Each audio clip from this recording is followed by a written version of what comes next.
Old age home కి food donate చేశాము అని చెప్పాను కదా, సో ఆ వీడియో అప్లోడ్ చేయలేదని మళ్ళీ వీడియో చేస్తున్నానండి. నా సబ్స్క్రైబర్స్ అనే కాకుండా ఈ వీడియో చూస్తున్న ప్రతి ఒక్కరికి wish you A happy Christmas అండి. పండగలు అనేది ఎప్పుడు వస్తూ పోతూ ఉంటాయి కదా, కానీ ఆ పండగ రోజు మనమే స్పెషల్ గా చేసుకుని తినే కన్నా నలుగురికి పెడితే ఇంకా హ్యాపీగా ఉంటుందండి. అలా అనేసి మేము ఓల్డ్ ఏజ్ హోమ్ కి ఫుడ్ డొనేట్ చేశామండి. క్రిస్మస్ కి 4 రోజుల ముందు మేము ఫుడ్ డొనేట్ చేశామండి. ఎందుకంటే క్రిస్మస్ రోజు మేమే బిజీగా ఉంటాం కాబట్టి ఫుడ్ మా ఇంట్లోనే ప్రిపేర్ చేసి ఆటో మాట్లాడుకుని వెళ్ళి వాళ్ళకి ఇంకా ఫుడ్ ఇచ్చేసి మేము కూడా అక్కడే చెట్ల కింద తినేసి వచ్చేసామండి. కానీ ఆ ఓల్డ్ ఏజ్ లో ఉన్న పెద్దవాళ్ళని చూస్తే చాలా బాధగా అనిపించింది.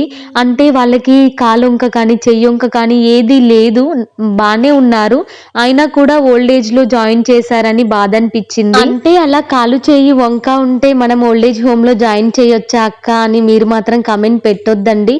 అంటే వాళ్ళకి ఎలాంటి వంక లేదు, అయినా కూడా వాళ్ళని ఎందుకు జాయిన్ చేశారో అక్కడ నాకు అర్థం కాలేదండి. మేము వెళ్ళేసరికి కొందరు పాపం మమ్మల్ని చూసి ఏడ్చారు, బాధ అనిపించింది. సో లాస్ట్ ఇయర్ అలా ఫుడ్ డొనేట్ చేస్తే ఈ ఇయర్ మాత్రం అసలు కుదరలేదండి. ఇంకా సేమియా చేసి మా ఊరి వాళ్ళని పిలిచి అందరికీ సేమియా పంచి పెట్టాము, అంతే అండి. చిన్న పిల్లలతో సహా పెద్దవాళ్ళు కూడా వచ్చారు మా ఇంటికి మేము పిలిచామని. ఈ వీడియో చూసాక మీకు ఎలా అనిపించిందో కమెంట్ చేయండి. వీడియో నచ్చితే సబ్స్క్రైబ్ చేసి సపోర్ట్ చేయండి.